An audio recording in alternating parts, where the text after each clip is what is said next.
well-planned strategy. So for our listeners who don't know about Gundam Wing, please let us know. Okay. All right. So Gundam Wing is a anime cartoon series that used to come on Cartoon Network when I was a kid, like in the late 90s. I think it premiered in the States in like 2000 or 1999, 2000. Mm-hmm. But it's about these guys. So like it's set in the future, and at this point there's space colonies, and they're governed by the government that's on Earth, but they're trying to govern themselves. Okay. So it's like a rebellion. They send these 5 young pilots who pilot these giant things called mobile suits, which are like giant humanoid robots. This is what they all fight in. I guess this is what they decided. We're going to wage war on each other with these giant robots. Okay. So they send these kids to Earth as a form of rebellion, and they're supposed to be taking down the government so that the colonies can govern themselves. And then it gets all complicated. And people start turning on each other. New alliances are formed, and it's a pretty deep cartoon, actually. Well, so how did you extract the music from that as far as putting this together? Were you automatically attracted to the music as a kid, or was it something that you kind of revisited? Well, I was attracted to the music. Just there was one song in particular that stuck with me, and I decided that I wanted to figure out what this song was when I was in college. Mm-hmm. And I just YouTubed it, and I didn't know what it was called, so like I actually found like the entire soundtrack from the cartoon. So I'm like listening to all of the different songs and I did find it, but like as I'm listening to it, I'm like, man, this is really good. Mm-hmm. Like all of these songs are like very complex, have a lot of parts to them. This might be, this would be interesting to play one day. Like, and I didn't like start working on it for like another 4 years. I was like, this would be great to do, but not right now, because I have to learn how to play the bass. But yeah, so I did. The name of that song actually that I'm talking about is called "A Clown Does Not Need Makeup for Tears," and it's a ballad that we do play as part of the set. I was going to ask you. Okay, great. Yep. That's nice. Mm-hmm. It's something that, when you talk to a lot of artists and musicians and, you start asking, well, when did you start playing, or how long have you been playing, etc. But to really have something, because everyone relates to some type of cartoon or animation as a kid, it's like, what's your favorite or whatever. But to really incorporate this into a recording, I guess 4 years later, better late than never, that's really cool. Oh, thank you. Really cool. So, and then we were talking off mic about you presenting this music tomorrow at Snug Harbor. Mm-hmm. Who's going to be playing with you? Okay, so the band is, I have Jaron Ansari on alto and soprano saxophone, Miles Berry on the tenor saxophone, David L. Harris on trombone, mm-hmm. Oscar Rossignoli on the piano, and synthesizer, actually, he's bringing the synthesizer, and AJ Hall on drums. Okay. Yep. So you just finished recording, and then after that, fast forward to you releasing some original material. Yeah. So like I was saying, we went into the studio last month and recorded 12 of my original songs, and hoping to release that in February. Okay. So right now I'm in post-production trying to get it done, and I'm hoping to have that for y'all in February. Same group of guys or a different group, or a little different. David L. Harris is not on the recording. It's my friend Steve Lands on trumpet. Okay. Yeah. So what is this music about for this recording? Is it just a lot of original materials? Are you incorporating some standards, or? No, it's there is one standard. I did an arrangement on Stomping at the Savoy. Oh, nice. So that probably will end up on the record, but the rest of it is all my original material. Okay. So basically, I've been leading my own band for about 4 years now. We play every Saturday night over at Bacchanal. Mm-hmm.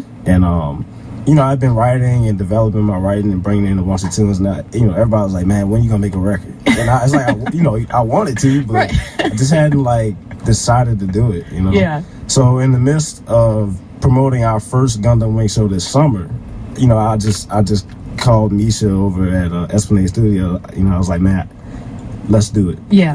I'm tired of waiting. I'm gonna book it so that I can't waste his time. So I booked it and I made it happen. I gave myself a deadline. Well, you said the Blue Now gig was just a lot of fun. People loved it. Were they familiar with the cartoon, or was it just the music that they liked overall? Some it was a mix. It was a mix. I encountered because I did like a very serious promotion campaign for that, so I put flyers all over town. Like, literally, you know, like looking up every PJs and like going to every PJs and putting up a flyer. You know, and I had some help. Shout out to Jerron and Amina Scott. Helped me out too, shout out. But they helped me put up flyers all over the city, and I would encounter people that were like, "Oh yeah, man, Gundam Wing, yeah." You know, most people don't remember the music. That's what I noticed. That's cool though, because like it used to come out right before the most popular like anime series in the States by far, which was Dragon Ball Z. So everybody knows Dragon Ball Z. Yeah, I know about that. But so I hear them, you know, and you know, if I hadn't like sat down and learned the music, I'd probably have a hard time remembering it too. But they, people were interested and they showed up. Like on a Tuesday night in June in the middle of the summer, it was packed. It was crazy. Well, they've got to show up tomorrow night at Snug Harbor. It sets 8 and 10 to hear you guys, you know, create this. We'll bring this music that has been really a part of your childhood on into. So thank you so much for stopping by. Jasen Weaver, if our listeners want to keep in touch with you, what should they do as far as social media, etc.? Okay, you can find me on Facebook. My Instagram is Jasen_Weaver. That's Jasen with an E, Jasen. Twitter is JKW19. And I also have a website, which is just JasenWeaver.com. Okay. Well, thank you so much for stopping by. We're going to check out another selection from this project that is still untitled, but let our listeners know what we're going to check out next. Okay, we're gonna listen to a song called "The Dangerous Brilliance of a Pure Cause." Okay. Yep. What made you select that one or to record that one? You know, it's. I guess, you know, I was thinking about it's like basically like a 5-tune set that we recorded. So you know, it's kind of like it's a middle ground. It's like kind of chill, but it also has like, you know, some drive behind it. It's a good follow up to the first one we heard. So okay. Well, thank you, Jasen. As always, please stop by. We can't wait for the next recording to come out. You're always welcome to stop by WWOZ. Oh, thank you so much for having me. Thank you. You're listening to WWOZ 90.7 FM. We're going to check out Jasen Weaver doing some music from Gundam Wing.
WWOZ